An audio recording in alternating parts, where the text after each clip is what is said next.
పల్లవి ప్రశాంత్ ఏదన్నా mistake ప్రవర్తించుంటే I'm sorry నా తరఫున.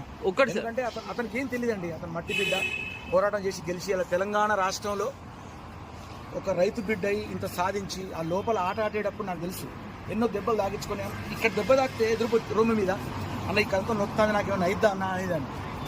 అంటే లేదు తమ్ముడు నువ్వు జనం కోసం ఆడాలి, నీకోసం ఎదురు చూస్తాను జనం. నేను వైల్డ్ కార్డ్ మీద వెళ్ళాను, తమ్ముడు నీకు మంచి పేరుంది, నువ్వు ఆడాలి, నువ్వు గెలవాలి, నేను నీకోసం పాట పాడటానికి వచ్చినా చెప్పినా. నేను లేకున్నా పర్వాలేదు తమ్ముడు, నేను పాటతో బతుకుతా బయట, కానీ నువ్వు ఆటతోనే బతకాలి బయటకు వచ్చి అని నేను అన్నా. సో ఇలా ఆట, ఆ పాట, నా పాట, ఆయన ఆట, ఆ టైటిల్ అదంతా కూడా ఇలా జైలు పాలైంది. చాలా బాధ అవుతుంది.